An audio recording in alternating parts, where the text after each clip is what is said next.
জনগোষ্ঠী যাদের সাপোর্টে আমরা এই শহরে বসবাস করি, অথচ তারা থাকে অত্যন্ত মানবেতর জীবনযাপন করে।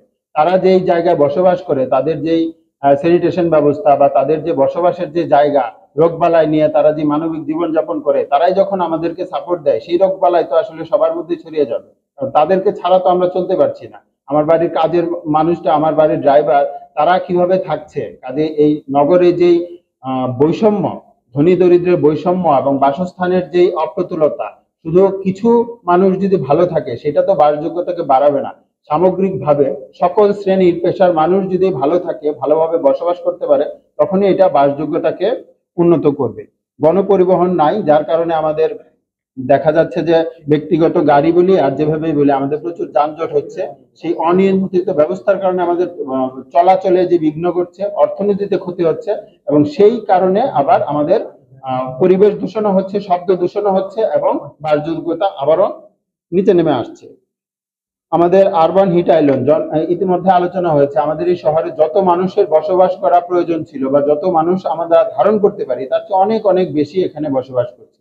কাজেই অনিয়ন্ত্রিত ভাবে তৈরি হচ্ছে বাসস্থান, অন্যান্য ইনফ্রাস্ট্রাকচার, সেইগুলা আবার আমার আরবান হিট আইল্যান্ডের প্রভাব তৈরি করছে। আমাদের খোলা জায়গা নাই, গাছপালা যাও আছে তাও নিধনে আমরা ব্যস্ত।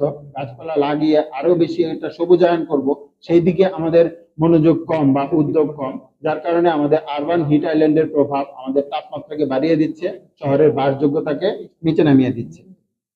অপরিকল্পিত নগরায়ন রোধের জন্য আমাদের একটা আইন তৈরি হয়েছে, ডিটেল এরিয়া প্ল্যান তৈরি হয়েছে, এটা গ্যাজেটও হয়েছে, কিন্তু গত 2 বছরে এটা বাস্তবায়নের কতটুকু হয়েছে? আমরা এই ডিটেল এরিয়া প্ল্যানটা তৈরি হয়েছিল আসলে একটা মানবিক শহর তৈরি করার জন্য, শহরের বাসযোগ্যতাকে বাড়ানোর জন্য, কিন্তু আমরা সব কিছু ছাপিয়ে এটার এফএআর নিয়ে আমরা খুব বেশি গুরুত্ব হয়ে গেছি যে আমাদের বিল্ডিং এর হাইট কত হচ্ছে, এবং রাতের অন্ধকারে দেখা গেছে যে এফএআর এর চার্টটাও কয়েক দফায় বদল করা হয়েছে এবং গ্যাজেটকে পুনরায় গ্যাজেট প্রকাশ করা হয়েছে।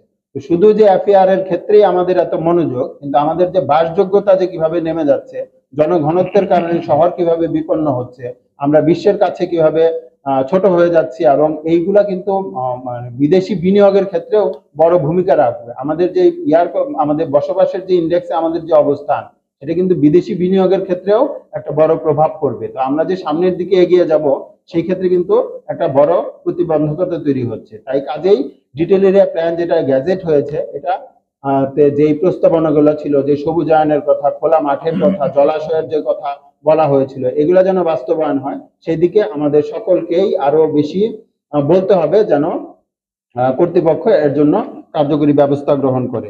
বর্জ্য ব্যবস্থাপনার কথা আমরা আর কি বলবো, এটা তো ইতিমধ্যে বলেছি। জলবায়ু পরিবর্তনের দিকে আমরা খুব বেশি সচেতন না, এবং আমাদের যেই কনসেপ্ট বিশ্বজুড়ে এখন চলছে যে শহর হবে কিন্তু আমরা প্রাকৃতিক পরিবেশকে নষ্ট করে নেয়, অর্থাৎ প্রকৃতির সাথে বসবাস বা নেচার বেস সলিউশন, যেটা সেই দিকে আমাদের মনোযোগ দেওয়া প্রয়োজন। এটা বারবারই বলা হচ্ছে, কিন্তু কার্যকরী উদ্যোগ পাচ্ছি না। আমরা আজকেও বললাম, আপনাদের মাধ্যমে হয়তো এটাও দেশবাসী জানবে, কর্তৃপক্ষ জানবে, কিন্তু এর রেজাল্টটা কি আসছে সেটা আমরা সময় সময় মনিটর করা প্রয়োজন, এবং বারে বারে আমাদের কাজ বলে যাওয়া, আমাদের হয়তো এই বলে যাওয়া অব্যাহত রাখতে হবে। পলিসি মেকাররা যারা উদ্যোগ গ্রহণ করবে, তারা যেন আমাদের বলে যাওয়াটাকে গুরুত্ব দেয়, সে আশাবাদ রেখে শেষ করছি। ধন্যবাদ।